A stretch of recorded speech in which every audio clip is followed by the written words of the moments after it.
अस्सलाम वालेकुम स्टूडेंट्स, आज का जो हमारा लेक्चर है वो प्रोकैरियोट्स और यूकैरियोट्स के बारे में है, जिसमें मैं आपको आज के डिफरेंस बताऊंगी न्यू बुक के हिसाब से कि प्रोकैरियोट्स और यूकैरियोट्स में कौन कौन से डिफरेंसेस पाए जाते हैं। ठीक है, इससे पहले वीडियो स्टार्ट हो एज़ यूजुअल हमारे यूट्यूब चैनल मेडिको बाय हानी को सब्सक्राइब करें और हमारे वीडियो को लाइक करें। तो हम स्टार्ट करते हैं प्रोकैरियोटिक और यूकैरियोटिक के फ़र्क को। ठीक है, जो कि न्यू बुक में हमारे पास लिखा हुआ है। ठीक है, अब क्या लिखा है, प्रो का मतलब होता है फर्स्ट अर्ली। ठीक है, या फिर हम इसको कैरियन यानी कि न्यूक्लियस भी कह सकते हैं। क्यों? क्योंकि प्रोकैरियोटिक का मतलब है ट्रू न्यूक्लियस वाला। इसका प्रोकैरियोटिक का मतलब क्या है, जिसके अंदर न्यूक्लियस सही नहीं हो रहा। यू का मतलब होता है प्रॉपर यानी कि ट्रू न्यूक्लियस वाला। ठीक है, कैरियन मतलब होता है न्यूक्लियस, कैरियोटिक कैरियन मतलब न्यूक्लियस, फर्स्ट और अर्ली न्यूक्लियस, प्रॉपर न्यूक्लियस। यानी कि प्रोकैरियोटिक जो होते हैं उनका न्यूक्लियस इतना अच्छा नहीं होता, और जो हमारे पास यूकैरियोटिक होते हैं उनका न्यूक्लियस जो है हमारे पास ट्रू न्यूक्लियस होता है। ठीक है, फिर क्या कहा जा रहा है, cell has primitive type of nucleus. Primitive type जो बहुत अर्ली एज का होता है न्यूक्लियस। ठीक है, बहुत जो बिल्कुल स्टार्ट का न्यूक्लियस होता है, जो कि फॉल्स न्यूक्लियस भी हम इसको कहते हैं, वो इसके पास होता है। किसके पास? प्रोकैरियोटिक सेल के अंदर जो है वो पाया जाता है। ठीक है, फिर हमारे पास क्या, does not bounded by nuclear membrane, और जिनका वो होता है न्यूक्लियस, वो क्या होता है, उसके ऊपर न्यूक्लियर मेम्ब्रेन भी नहीं होती, क्योंकि वो तो बहुत अर्ली एज का होता है ना। तो जब तक वो मैच्योरेशन पर जाता है तो वो यूकैरियोटिक सेल के अंदर जाता है, प्रोकैरियोटिक सेल के अंदर नहीं जाता। यूकैरियोटिक की क्या होता है, उसके पास ट्रू टाइप ऑफ न्यूक्लियस होता है, यानी कि it is bounded by nuclear membrane. यानी कि जो इसका न्यूक्लियस है, अगर मैं आपको दिखाऊं तो ये न्यूक्लियर मेम्ब्रेन है। ये न्यूक्लियर जो है वो न्यूक्लियर मेम्ब्रेन से जो है वो बाइंडेड है, बहुत अच्छे तरीके से जो है वो बॉन्डेड है। ठीक है, और इधर अगर आप देखें तो इधर आपको जो है वो न्यूक्लियस भी नहीं दिखेगा, मतलब वो बहुत छोटा छोटा सा होगा, बिल्कुल जैसे हमारे पास प्रिमिटिव एज में होता है। फिर लिखा है न्यूक्लियोप्लाज्म एंड न्यूक्लियोस आर एब्सेंट। इसके अंदर ना न्यूक्लियोप्लाज्म होगा ना ही न्यूक्लियोस होंगे। ठीक है, न्यूक्लियोस क्या करता है, राइबोसोम बनाने का काम हमारी बॉडी के अंदर करता है।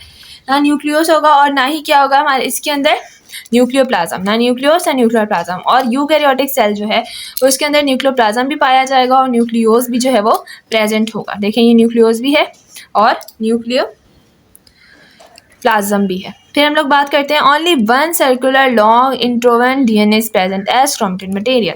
अगर मैं आपको इसका डीएनए दिखाऊं तो ये आपको जो ये लंबे लंबे दिख रहे हैं, इसके अंदर जो है वो इसका क्रोमेटिन मटेरियल है, यानी कि डीएनए। ठीक है, और एक से ज़्यादा डीएनए नहीं होगा प्रोकैरियोट्स के अंदर। और अगर आप इसकी बात करते हैं तो इसके अंदर बहुत सारे नंबर ऑफ डीएनए मौजूद हैं। ठीक है, may appear in the form of chromosomes during cell division, और वो जो है जब सेल डिवीजन होगी, आपको दिख रहे होंगे ये क्रोमोसोम्स यहाँ पर, तो जब सेल डिवीजन होगी तो वो डीएनए जो है वो एज अ क्रोमोसोम जो है वो अपेयर हो जाएगा यूकैरियोटिक सेल के अंदर। फिर लिखा है the chromatin material does not contain histone protein. इसका जो क्रोमेटिन मटेरियल है यानी कि डीएनए, उसके अंदर क्या नहीं है, हिस्टोन प्रोटीन नहीं है।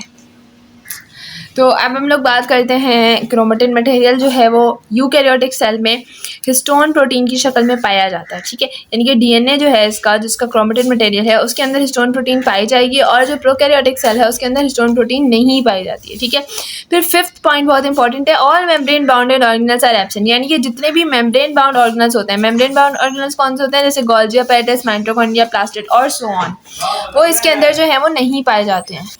और जो हमारे पास यूकैरियोटिक सेल होते हैं उनके अंदर जो मेम्ब्रेन बाउंड ऑर्गेनल्स होते हैं वो पाए जाते हैं। ठीक है, यानी कि इसके अंदर आपको माइटोकॉन्ड्रिया भी मिलेगा, देखें गोल्जी apparatus भी मिल रहा है, इसके अंदर आपको nucleus, nuclear membrane, endoplasmic reticulum, chloroplast, ये सब चीज़ें जो है इसके अंदर मौजूद हैं। सही है, फिर हमारे पास लिखा है मीजोजोम्स आर एब्सेंट। इसके अंदर क्या है, मीजोजोम एब्सेंट होता है, और इसके अंदर हमारे क्या लिखा है, मीजोजोम्स आर मीजोजोम जो है प्रोकैरियोटिक सेल में प्रेजेंट होता है और इसके अंदर जो है वो एब्सेंट होता है। सिर्फ इसका एक ऑपोजिट सा फर्क है, वो आपने याद रखना है।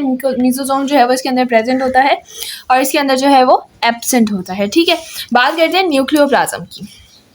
जो हमारे पास न्यूक्लियोप्लाज्म है यानी कि न्यूक्लियर मेम्ब्रेन, ये जो है ये न्यूक्लियस के इर्द गिर्द में पाई जाती है, और ये किससे बनती है, प्रोटीन से रिच, मतलब प्रोटीन रिच फ्लूइड जो है वो उससे बनाई जाती है। ये जो मेम्ब्रेन होती है, ये जो हमारे पास हिस्टोन प्रोटीन होती है जिसका हमने जिक्र किया है यहाँ पे, जो क्रोमेटिन मटेरियल के अंदर पाई जाती है। हिस्टोन प्रोटीन क्या होती है, ये एक थ्रेड लाइक प्रोटीन होती है। अगर मैं आपको यहाँ पे इसका थोड़ा सा स्ट्रक्चर दिखाऊं तो ये देखें, ये एक थ्रेड लाइक प्रोटीन होती है। ठीक है, जो थ्रेड लाइक प्रोटीन होती है, और ये जो हमारे पास मीजोजोम है ये यहाँ पर इस तरीके से पाया जाता है, और ये हेल्प करते हैं सेल डिवीजन और रेस्पायरेशन में। तो उम्मीद है कि आपको ये लेक्चर पसंद आया होगा। अगर वीडियो पसंद आए तो चैनल को लाजमी तौर पर सब्सक्राइब कीजिएगा, वीडियो को लाइक कीजिएगा। शुक्रिया।